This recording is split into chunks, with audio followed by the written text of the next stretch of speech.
सामान खरीदने के समय ज्यादा समय लग गया। भाई मनसुख ने उनको बोला, आपके पास सामान भी बहुत है, माया भी आपके पास बची हुई है, रास्ता खराब है, कहीं आपको कोई लूट ना ले। मेरा निवेदन है, मेरे घर पे आपको प्रसादा पानी भी मिल जाएगा, रात यहीं गुजारो। अब मर्दाना जी और भगीरथ जी एक साथ बोले, भाई जी आपका शुक्रिया, लेकिन हमें हमारे गुरु का हुक्म है, सुबह के समय हमने कीर्तन करना है, सत्संग में शामिल होना है, हम रुक नहीं सकते। अब भाई मनसुख को लगा कि मैं भी इनके साथ चला जाता हूं, एक से भला दो, दो से भले तीन, सब मिलकर चल पड़े। भाई मनसुख ने गुरु नानक की वाणी सुनी, सत्संग किया। वो वाणी ध्यान रखना, यही वाणी है, ये गुरु नानक साहब खुद विराजमान है। आपके चरणों में एक सादर विनम्र विनती करना चाहूंगा। बड़जारा भाइयों की कुर्बानी इतनी बड़ी है, शब्दों में बयान करना बड़ा मुश्किल है, उसके ऊपर मैं बात करूंगा। जब गुरु नानक साहब खुद विराजमान है, जब गुरु नानक की संगत में आना है, हम किसी इंसान को माथा नहीं टेकते, किसी इंसान के आगे नहीं झुकते, लेकिन ज्ञान के आगे, गुरु नानक के आगे, गुरु ग्रंथ साहब सच्चे पातशाह जी महाराज जी के आगे झुकते हैं। जैसे ही आप पंडाल में आओ, सत्संग में आओ, सबसे पहले आगे गुरु महाराज जी को नमस्कार करना है, इनके चरणों में झुकना है। आगे से ध्यान रखना, आप खुशकिस्मत हो, अच्छे कर्म है हम सबके कि गुरु ग्रंथ साहब सच्चे पातशाह जी महाराज खुद चलकर यहाँ पर आए ने, गुरु नानक साहब खुद विराजमान है। और ध्यान रखना, ये भाई मनसुख गुरु नानक का सिख हो गया, कुछ समय बाद श्रीलंका व्यापार करने चला गया। बंजारा है ना, बंजारे तो आप भी यहां इसीलिए आए हो, आपका जो पिछोकड़ है, जो पिछला आपका घर है, आपके जो पहले बुजुर्ग है धज को धज, ये राजस्थान के रहने वाले थे। फिर आप पाकिस्तान में चले गए, खैराबाद के आसपास मुजफ्फरपुर जिले में। उसके बाद में व्यापार करने निकले तो जहां जहां जगह मिली वहां पे टिक गए, यहाँ पे। इसी तरह से भाई मनसुख लाहौरिया श्रीलंका चला गया। श्रीलंका में वैष्णव मत का प्रभाव था, सारे व्रत रखते थे। गुरु ग्रंथ साहब सच्चे पातशाह जी महाराज व्रत रखने से मना करते हैं। छोड़े अन्न करे पखंड, ना सहागन ना रंड, खाना छोड़ के पखंड करना गुरु महाराज नहीं फरमाते। अब पूरी बस्ती ने, राजा शिवनाथ उसका नाम है, वहां के राजे का व्रत रखा। भाई मनसुख कीर्तन कर रहा, गुरु का शब्द को गा रहा, लेकिन उसने व्रत नहीं रखा। पुजारी ने उसकी शिकायत कर दी,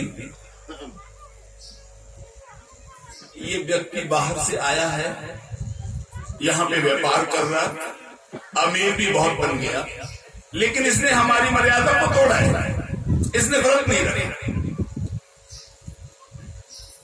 राजा ने उसको बुलाया, बात सुने बगैर जेल में बंद कर दिया। अब जेल राजा के महल के पास थी। राजा तो मखमली गदेले पे सो रहा, सोने की कोशिश कर रहा, उसको नींद नहीं आ रही, पासे मार रहा, लेकिन उसको एक आवाज आ रही है जो भाई मनसुख बंजारे की।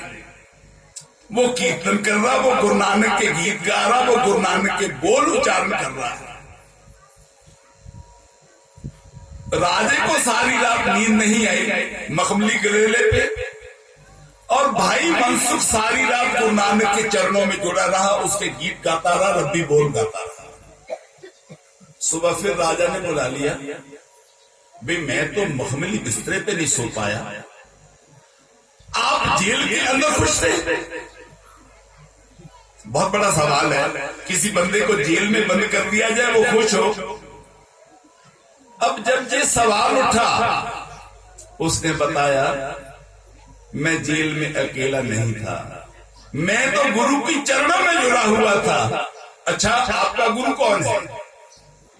मेरा गुरु गुरु नानक है। अच्छा, फिर मुझे उसकी कुछ और बात भी सुना। उसने बात सुनाई, मेरा गुरु किसी जात को नहीं मानता, मेरा गुरु कोई वहम नहीं करता, मेरा गुरु किसी पत्थर की मूर्ति से नहीं जोड़ता, मेरा गुरु किसी पानी की, आकाश की, पेड़ की पूजा करने को नहीं बोलता। मेरा गुरु एक रब की, एक अकाल पुरख की, एक अल्लाह की, एक वाहिगुरु की पूजा करने को बोलता है। गुरु नानक के शब्द सुल्तानपुर आके सुन के गया था भाई मनसुख। भाई मनसुख से गुरु नानक के बोल सुन लिए राजा शिवनाथ ने, वो भी सिख हो गया। अब भाई मनसुख से सवाल करता है, आपने मुझे गुरु नानक के चरणों में तो जोड़ दिया, अब मेरी दिल की तमन्ना है कि मैं गुरु नानक के दर्शन भी करूं। अब भाई मनसुख ने राजा को समझाया, आप सच्चे इरादे को गुरु नानक, सच्चे इरादे से गुरु नानक को याद कर लो, गुरु नानक को चलकर आ जाएगा। ऐसा हुआ भी। अपनी उदासी के दौरान गुरु नानक साहब सच्चे पातशाह जी महाराज श्रीलंका गए। तब तक एक बंजारा जो व्यापार करने के लिए गया था, धंधा करने के लिए गया था, उसने एक राजा को और उसकी पूरी प्रजा को सिख बना के गुरु के चरणों के साथ जोड़ दिया।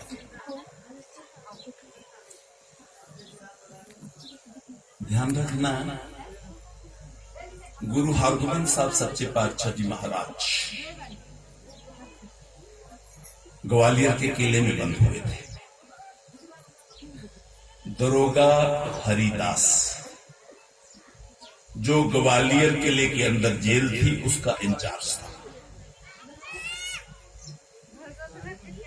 गुरु की सेवा करता रहा, वो भी बंजारा भाई था। एक दिन समय आ गया कि गुरु की रिहाई के हुक्म आ गए। वहां पे जो 52 राजे बंद थे, वो फिर निराश हो गए कि अब हमें तो रिहाई नहीं मिलेगी। गुरु ने मना कर दिया, मैं अकेले जेल से बाहर नहीं जाऊंगा, ये 52 राजों को भी रिहा करूंगा। अब हरिदास दरोगा सवाल करता है, सतगुरु ये लोग क्या सिख हैं? गुरु साहब बोले नहीं। क्या आने वाले समय में जो सिख बनेंगे? बोले नहीं बनेंगे। आने वाले समय में इनको सिखी से, इनसे सिखी को कोई फायदा होगा? बोलते नहीं। गुरु साहब बोले उल्टा नुकसान होगा। पहाड़ी राजाओं ने नुकसान भी किया, कितने सिख शहीद हुए पहाड़ी राजाओं के साथ। गुरु गोबिंद सिंह साहब को बहुत सारे युद्ध करने पड़े। फिर सतगुरु इनके लिए आप जेल से रिहा होने से मना कर रहे हैं? हाँ भाई हरिदास जी, जो नर कहे गुरु हरगोबिंद में तेरा, इसके जम नहीं आवे मेरा। उसके पास तो जम भी नहीं आ सकता जो जे बोल दे गुरु हरगोबिंद साहब मैं तेरा। क्या कहत जो जहां बचावन। ये मत सोचना कि ये तो फिर कोई बड़ी बात ही नहीं हुई कि इसी जन्म में बचाना है। क्या कहत तो जहां बचावन, इसके दूत निकट नहीं आवन। उसको तो फिर वो जमराज लेने भी नहीं आएंगे, वो सीधा अकाल पुरखों के चरणों में चला जाएगा। हम सिख किसी स्वर्ग की, किसी नरक की बात नहीं करते। हम सब गृहस्थी हैं। सतगुरु की ऐसी बड़ाई, पुत्र कलत्तर बिच्चे गति पाई। इस गृहस्थी जीवन में रह के ही हमें मुक्ति मिल जाएगी। समय आगे चलता गया, औरंगजेब की जुल्म बहुत बढ़ता है। एक समय ऐसा आया जब बहुत सारे पंडित, जिनकी गिनती 500 से ज्यादा थी, आनंदपुर साहब गुरु तेग बहादुर साहब के चरणों में आए, बादशाह हमारा धर्म खतरे में है। बादशाह जी ने फरमान किया कि धर्म को बचाने के लिए किसी महापुरुष को कुर्बानी देनी पड़ेगी, शहीदी देनी पड़ेगी। गुरु तेग बहादुर साहब ने चांदनी चौक में अपनी शहीदी दी। मैं इसको लंबा नहीं करूंगा, अलग तरह की बात मैं आज आपके सामने रखना चाहता हूं। जब वो समय आ गया, गुरु के सिखों को भाई दयालदास जी, भाई मतीदास जी, भाई सतीदास जी को इसलिए शहीद किया गया था कि गुरु अब अपने सिखों को अपने बच्चों से ज्यादा प्यार करता है। अगर सिखों को शहीद करेंगे तो गुरु को तकलीफ होगी। भाई मतीदास जी को सबसे पहले बोला गया कि अपना धर्म बदलो। जिसने हुक्म दिया था, जिसने फरमान जारी किया था, उसका नाम था काजी अब्दुल वहाब बोरा।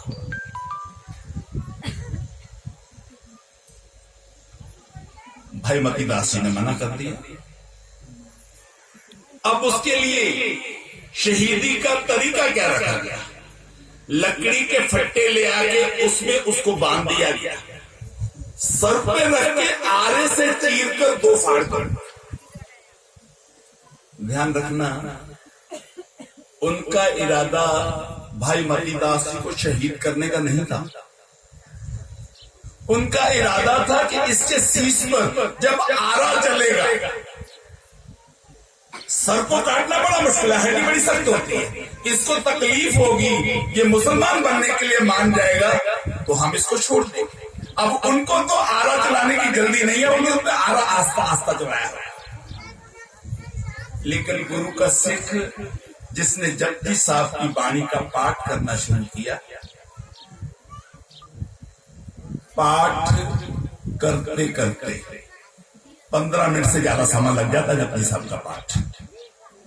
जपजी साहब का पाठ भी संपूर्ण हो गया। भाई मतीदास के भी 2 टुकड़े हो गए, सर के बीच से रख के आरा चला रहे थे, बीच में से काटने तक का 15-20 मिनट का समय है।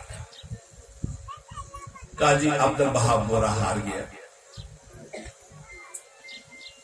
दूसरा भाई दयालदास, ये भाई मनी सिंह जी का सगा बड़ा भाई है, ये भी बंजारा है। पहला तरीका उसने बड़ा सख्त अपनाया, लेकिन वो तरीका कारगर नहीं हुआ। सिख के 2 टुकड़े तो हो गए, लेकिन मुसलमान नहीं बना, अपना धर्म तब्दील नहीं किया। काजी अब्दुल वहाब बोरा ने सोचा अब तरीका बदल लेते हैं। उसने दूसरा हुक्म सुना दिया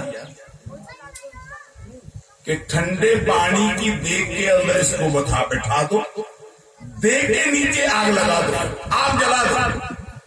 अब पानी आस्ता आस्ता गर्म होगा, इसको सेक लगेगा, अपने आप बोलेगा मेरी बात मान जाएगा। भाई दयालदास देग में उबल गया, हड्डियां अलग हो गई, मांस अलग हो गया, शहादत प्राप्त कर ली, लेकिन अपना धर्म नहीं। काजी अब्दुल वहाब बोरा फिर हार गया। भाई मतीदास पहले शहीद हुए, दयालदास जी उसके बाद शहीद हुए। तीसरा भाई मतीदास जी का सतीदास, उस समय चांदनी चौक गुरुद्वारे के सामने पानी की नहर चल गई। तरीका बदल लिया काजी अब्दुल वहाब बोरा ने। रू लेकर, कपास का रू लेकर उसमें लपेट दिया सतीदास, पानी की नहर के किनारे खड़ा कर दिया। और हुक्म कर दिया कि इसको आग पैरों की तरफ से लगाना, इसको सेक लगेगा। जैसे ये मुसलमान बनने के लिए हाँ कर देगा, धक्का देकर पानी में कम से कम एक तो बन जाएगा। अब देखो, खुदा ना करे किसी के कपड़ों को आग पकड़ ले, हम पानी की तरफ भागेंगे, यही करेंगे ना। लेकिन जहां पे गुरु के सिख को पानी के किनारे खड़ा कर रखा है, पीछे पानी की नहर है, आगे गुरु के सम्मुख खड़ा है, पैरों की तरफ आग लगा दी गई, रूई में सड़ के शहीद हो गया, पानी की तरफ पीठ रखी है, अपना चेहरा है जो गुरु की तरफ रखा, वो भी शहीद हो गया। काजी अब्दुल वहाब बोरा के मन में आई, जिस गुरु के सिख इतने पक्के हैं, वो गुरु मेरी बात नहीं मानी। क्योंकि गुरु नानक ने जो समझा दिया, जो तो प्रेम खेल का चाओ, सिर धर तली गली में भी आओ, इत मार्ग पैर धरी जय, सिर दीजय कारणा की। काजी अब्दुल वहाब बोरा गुरु के पास गया, रस्मी तौर पर दोबारा गुरु साहब को बोला, गुरु साहब हम आपका सिंहासन औरंगजेब के बराबर लगा देंगे, आप पूरे भारत के गुरु बन जाएंगे, आपका औहदा बहुत बढ़ जाएगा, आप मुसलमान बन जाओगे। गुरु ने इनकार कर दिया। अब क्या? काजी अब्दुल वहाब बोरा ने गुरु से एक सवाल पूछा, गुरु जी हमें पता है आप हमारी बात नहीं मानोगे, आपने अपने बच्चों को, अपने सिखों को शहीद होते हुए देखा, आप विचलित नहीं हुए। आपके सिख इतने पक्के हैं तो गुरु कैसा होगा? अब आप हमें बताओ, जिस धर्म को लेकर आप अपनी शहादत दे रहे हो, बलिदान दे रहे हो, जनेऊ भी आप नहीं पहनते, धोती भी आप नहीं पहनते, गायत्री मंत्र भी आप नहीं पढ़ते, टिक्का भी आप नहीं लगाते, उस धर्म के लिए शहीदी प्राप्त कर रहे हो, बात समझ में नहीं आती। गुरु साहब ने जो बोल कहे दिल को छू जाते हैं। काजी अब्दुल वहाब बोरा, ये बात इंसानियत की है। आपके मन के अंदर जो जातिवादी जहर बैठा है, कट्टरता जो बैठी है, वो आपको ये बात समझने नहीं देगी। आज हिंदू कमजोर है, मुसलमान ताकतवर है। अगर उल्टा होता, हिंदू ताकतवर होता, मुसलमान कमजोर होता, आप मेरे पास आते कि हमारा धर्म खतरे में है, हम आपका धर्म बचाने के लिए भी शहादत प्राप्त कर लेते, अपनी कुर्बानी दे देते, हम इस धर्म को नहीं मानते। लेकिन इस संसार में हर एक व्यक्ति को अपने अपने अकीदे के अनुसार अपना अपना धर्म मानने की छूट होनी चाहिए। हमें किसी दूसरे के धर्म में दखलंदाजी नहीं करनी चाहिए। ध्यान रखना, इसके ऊपर कुरान भी बोलती है। कुरान में लिखा है ला इकराहा फिद्दीन, दूसरे के मजहब में दखलंदाजी मत करो, नहीं करनी चाहिए। जो किसी तरीके से भी किसी को भी मानता है, उसको गलत ठीक नहीं बोलना चाहिए। जो हमारा गुरु बोलता है, जो हमारे लिए हुक्म है, हमें तो सिर्फ वही मानना है। अब गुरुजी ने अपनी शहादत के लिए खुद तजवीज किया। कुएं पर नहाकर, जो चांदनी चौक में कुआं है, हम जब जपजी साहब का पाठ कर रहे होंगे, पाठ की संपूर्णता के उपरंत हम अकाल पुरख के चरणों में अपना शीश झुकाएंगे, तब हमारे ऊपर जलाल जलालुद्दीन तलवार चला सकता। काजी अब्दुल वहाब बोरा परेशान हो गया। बच्चे चपकाना, आज तक उसने बड़े कत्ल देखे, शहादतें भी देखी, लेकिन ये पहले ऐसे हैं सतगुरु जिन्होंने बोला कि जब हम जपजी साहब का पाठ पूरा कर ले बच्चे चुप तब हमारे ऊपर तलवार चलाई जाए। बच्चे चुप कराइए। जपजी साहब का पाठ संपूर्ण हो गया। गुरु साहब ने जैसे ही अकाल पुरख के चरणों में सजदा किया, जलाल प्यार खड़ा है, उसका नाम है जलालुद्दीन, उसने तलवार चलाई, गुरु को शहीद कर। प्लानिंग के अनुसार गुरु का शीश भाई जीवन सिंह बाबा जैता जी लेके चले। पहरा बैठा